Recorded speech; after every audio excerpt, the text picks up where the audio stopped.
Hi guys, and welcome to my first ever proper, at least I'm trying to, camera review.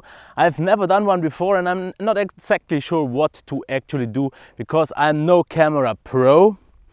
I'm what I would like to call a maybe advanced beginner. But just for you to know what to expect here in this review of the Sony DSC-WX500, I will talk about the camera here right now where I am outside, and you can see this right up here.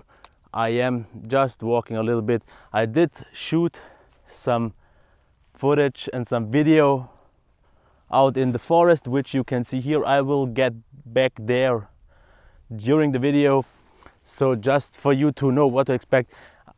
Later, after talking a little bit more about the camera, what I will also do is, and let's actually go back, I will talk about the software, how the whole navigation controls work. I will go make a little hardware tour just for you to see the actual device, and this will be filmed by my camcorder. The rest, wherever you don't see the camera, will be recorded with the DSC-WX500. And later, at the end of the video, you will see some pictures and maybe some more video footage that I will make. So that is what expects you. And if you want to jump in any certain point of time, as always, I will make time codes. So what about the camera? Let's talk about it. First of all, design and build quality. It is a really compact camera. I've never used a real compact camera, and here in Germany they are called, at least translated directly, or literally, they are translated into travel zoom camera. This means they are meant to be used for travel where you have actually some really nice weather, which I don't have so much today. It is a little bit cloudy. It did rain just not too long ago, as you can see here. And I will go into the forest where it will be even darker, but this will also show you how well the lower light qualities are if you aren't maybe in the best environment in your vacation. So, like I said, the camera feels quite nice in the hand. It is compact. The buttons maybe are a little bit small, but once you get used to it, it's quite easy to get around, because you have to see it like this. If you have such a compact camera, the buttons can't be too big, so you won't press like more than one at a time. So just keep that in mind. But I'm overall okay. I haven't really used a camera like this ever before, so I at least don't have any complaints. It feels solid, it feels sturdy, doesn't feel like cheap plastic or so. And at the price point at around 350 euros, at least here in Germany, I think it's okay for the price that you pay for. How about the actual quality though of the camera? I think the video qualities are obviously here with great sunlight, and we can also zoom in a little bit just for you to see. The zooming capabilities are really nice because we have a 30x zoom, and you can see you can get really close, and that's actually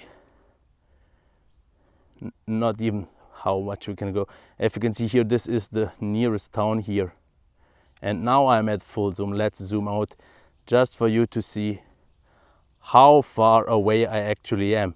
I would say the town is, oh yeah, quite far away. So I would say like a kilometer or two. And if I maybe ramble during this video, that's because I've never done a review. But I like to talk about the camera itself because, like I said, don't expect any super in-depth details about the camera. If we just talk about the video right now first, because I think a lot of people maybe think about this camera and get it for blogging. And the issue I have with it is blogging is something at least my kind of videos that I do in my studio, my office, that is well lit actually. But the camera, maybe due to the small sensor, has issues picking up a lot of light, and it was very blurry. In Adobe Premiere I could fix it halfway decent with adding a lot of sharpness, but it wasn't the same. If I just compare it with the camcorder I usually use in the same lighting conditions, that one is a lot sharper. Of course, yes, it costs double the money, so I would expect it to be better, but still, maybe it could have been done still even better. But like I said, it is a travel zoom camera, so not really meant to block. At least if you blog outside like I maybe do and you see the quality and you are happy with it, I don't see anything wrong, because from what I saw in my test shots outside, wherever you are and have natural sunlight, video turned out to be really nice, really sharp. What I like is the autofocus that works really precise, fast. Colors are really spot on, can't complain. And sorry if I watch a little bit off the camera sometimes, because just for you to see how the road actually looks. Yes, it was raining and it is muddy, so I don't want to throw down the camera during walking, so it will be a little bit harder. I definitely didn't choose the best path. There was a little bit better path in the forest that's like maybe 200 meters, and then I can walk better again. So let's get to the pictures first. I did some pictures that I usually do for my reviews, so product pictures of laptops and smartphones and so on. And with a really good lighting, even then, the camera, without too much outside environmental light, had a little bit of trouble getting it bright enough, because the brightest setting is f3.5, which at least for my taste wasn't bright enough. I always wanted to go higher with my camcorder. I'm not quite sure if that's comparable. I get to 2.8 and things are a lot brighter. Using a flash though, then it is sharp, and I have no complaints about the colors. Colors, like I said, spot on. All the focus works really nice. It always gets the right angle and all that. No complaints here. But as I said, I am no camera pro. You can use manual settings, which I personally try to avoid, because this is a point and shoot camera. And I just want to point and shoot, because this is, I don't think this is a pro camera, because then you would use definitely a DSLR or something like that. So not to drag this any further, I really like the qualities, but I also don't have any comparison. And as you can see here, we are getting back to a halfway decent forest street. So I am, as someone who would be outside, would be very happy with this camera. But for me as a blogger, someone who's mostly doing all his stuff inside with not that perfect lighting conditions, not quite the right thing for me, but it doesn't have to be. Someone who's on vacation wants a great camera with really great outdoor capabilities to get great shots without having to think really much, because sure, you can use the manual mode, and I'm pretty sure I haven't even gotten half the potential out of it, because I also have to say one thing. I was very busy the last 2 weeks where I had this camera, and I just didn't have enough time to properly test it. Just for you to see, we are going into the dark forests, and wow, we could actually not just show me, but a little bit more of the forest. Not that spectacular either. I get it. So like I said, I've never done a review like this, but I actually enjoy walking here through the forest and talking about this camera, because it actually is definitely something different. I enjoyed the camera, and I really hope I get a lot more chances, at least from Sony, because that's the first company that gave me one, to get the chance to play with something. And it's actually quite good that I got something like a more of a beginner, or let's say mid-range camera, not to be overwhelmed with features, but still get great qualities, because the shots I did, especially with the camera, were super sharp. I could zoom in way more than I ever have known it, or I'm used to it from a smartphone camera, and that is a big difference. And I'm pretty sure once I would maybe get the chance to get some higher end class stuff from Sony, I can appreciate more or less how good this camera actually is. With the video here outside, I think I would be perfectly fine. The 60 frames per second work out beautiful, even though it will be just 50 here in this video, because I use the pulse settings, because all of my videos have been done with 50 frames and I didn't want to change it. But the great thing is I have a US model, I think, that allows me to record in 60 frames. So this is really nice to see. I enjoyed it. And about the picture qualities, with good enough sunlight or natural light, I got great results, at least what I see as great results. The bokeh effect was really nice, colors were accurate, sharpness was great, exposure was quite okay. I think most of the times a little bit more towards dark, a little bit underexposed. But the great thing is, if you, at least it's not overblown, and you can correct that with software if you want to at any time.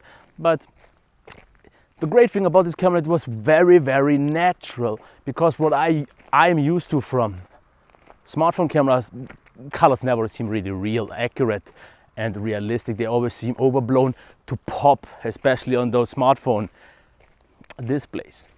And it was really nice on an accurate display to actually see these pictures, and it looked exactly as it looked in real life. The colors looked maybe boring to some people, but if you see it in real life, reality in some cases looks boring. So I completely get that fact. Don't have an issue with that, because if you shoot photos, you want to shoot exactly what you see and nothing else. So I am not going on too much. I will get to the summary right now, and like I said already, you can check the software tour, you can check the hardware tour, the in-action use, just for you to see how the camera actually works. To sum it up, for 350, like I said, I don't have any comparison, but for someone who used something like this for the first time, I liked the photos, I liked the videos, and even more so when outside. For indoor use, if you plan to blog a lot at home with no direct sunlight, just with studio lights or so, you will get maybe a little bit trouble with the sharpness, because there aren't too many options you can set to improve that. Same goes for the pictures. You will, if you want to achieve great sharp pictures of products, then you will need a lot of light and maybe the flash to get great pictures. Other than that, no complaints here. I really like it. Build quality is fine. For the price, you get already really nice DSLRs like the entry models. But like we already talked about, it is a travel zoom camera. Travel zoom means you want to travel, and when you are traveling, especially if you are on a vacation that you want to really enjoy and you aren't really a camera enthusiast, you just want to get the great moments you see on picture, not really think a lot about it, just snap it, enjoy the picture afterwards. And you can do a lot of editing if you want to later, but you don't really need to. So I think I've said way more than enough, and I'm pretty sure, like, let's say 95% of the people already canceled this video, stopped it, are sleeping, maybe got a seizure. No, really, but yes, because the other part is already about 8 minutes long. This one is already like 13 minutes long, so we will be way over 20 minutes, just me walking here through the forest, coming close to my car and rambling about this camera. And this is no real summary, this is just me for the first time using a camera, enjoying a lot. But as I said, since I've never used one before, I can't really talk too much about it, but I did really like it. See the pictures and footage at the end of the video, and let me know what you actually think of it. How was the quality for you? What did you think of it? And if I ever get a chance again to review another camera, maybe from another manufacturer, but maybe even Sony gives me a second chance after they see this, let me know what to improve. I know it was very long and maybe not the most beautiful scenario, but this is what I got for the first time.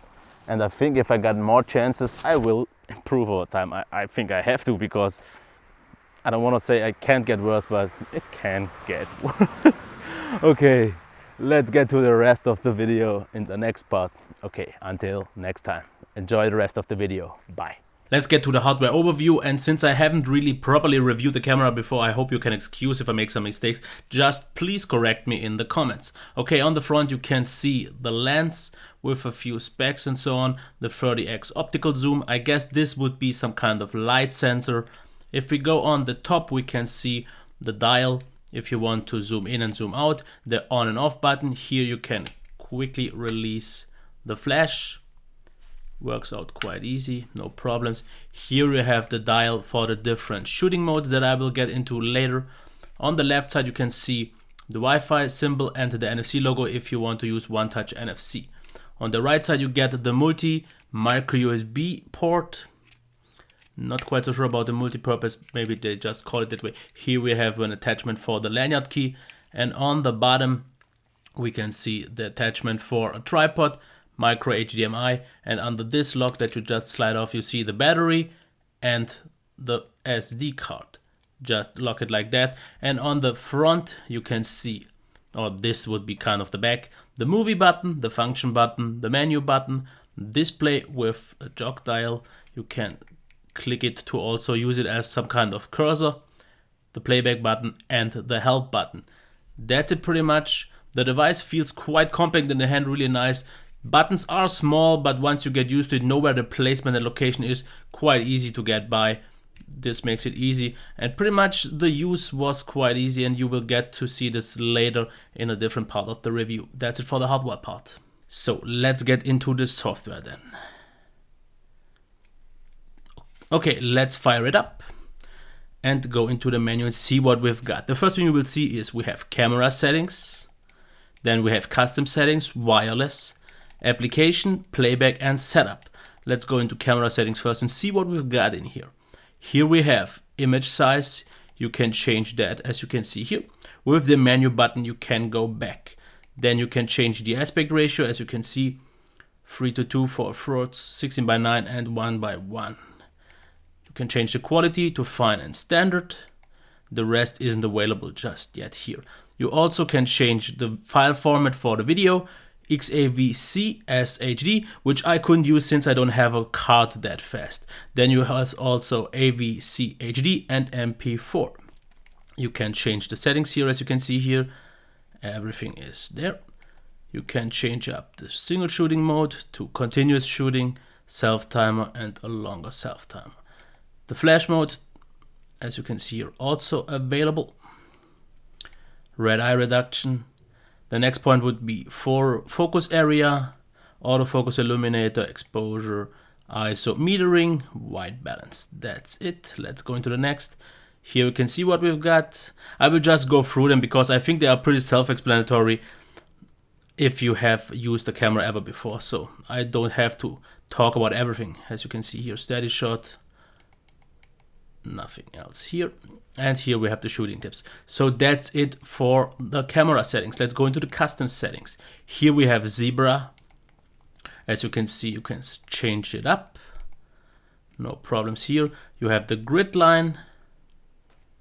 Okay, you have the marker display, marker settings, auto review, and the display button that shows you what you can turn on and turn off. The next point would be exposure set guide, zoom settings if you want a fast or normal, zoom settings, portrait face rotation. And the next point would be write date, function menu settings, custom key set, and move button. And if you don't want to go out every time, just go into it and you can just switch up here. So here we would be in the wireless settings. You can send files to your smartphone or your computer, view it on TV. You can use one-touch NFC or airplane mode. Also VPS push, access point settings, edit device name, display, MAC address, and so on. The next point would be application. Here you have the application list and an introduction. Let's go into the playback. Here you have delete. You can see the view mode, as you can see here. Then there's also image index, slideshow, rotate, and enlarge image. 4K still image, protect, motion interval, specify printing, and beauty effect. Let's go into the last, and that would be the setup for the device. You can change the monitor brightness, as you can see here. It is not the very brightest panel, and we don't have a viewfinder to look at, so you will have to use it. Sometimes it can get a bit hard. Volume settings and audio signals. The next point would be tile menu, mode, dial, delete, confirm, display setting. And as you can already see, there's never something you have to scroll down. You will always see everything at once, so you don't have to think about if there's anything below that. you see what you get. The next point, HDMI settings, USB connection, and so on. You can change the language, the time, area, the format, as you can see here. File number, select recording folder. The next point would be new folder, folder name, recover, and so on. And settings reset. So that's it for the software. I guess it's time to show off the camera now in action. What you get here up at the top at this jog dial. You see, you have program auto, then you get superior auto, you get intelligent auto, you get scene selection, eye sweep panorama, movie, memory recall, manual exposure, shutter priority, aperture priority, and again we are at program auto. Let's go into superior auto and see what we get here if we use it. You tap once on the shutter and now you have a little bit of options. As you can see here with the display, you can turn on and off the settings that you see here. With the zebra effect, the histogram, all that is there. And if you click downwards, you get some options for auto brightness, or at least the brightness. You can change that with the dial. Go lower and brighter. Same goes for the color. You can just boost that. Quite easy. Vividness. And then you have a picture effect if you want to use that, but it really makes it quite easy to use, because if we want it a little bit brighter, get the toy effect of a little bit more vividness and color just for the sake of it. And now let's take a picture. As you can see, it works out quite fast, but it will have to process the more you do on it. So that's it for that. If we hit the function button, there's nothing that happens. And if you go in menu, it goes back. As you can see here with the function button now, you can see all those things here. The drive mode, the flash mode, and you can access pretty much everything. And that is depending on which mode you are in. If we, for example, now go into intelligent auto, those things will change, because now we still have all these options, but the options in function can change. This is always a little bit depending on what you see is what you get. But it is really easy to use, and really no pro expert camera. It's more for the kind of advanced noob, because I'm really no expert here and I got along with it quite easy. Autofocus worked quite well, so no real issues. That's it for the use of the cam.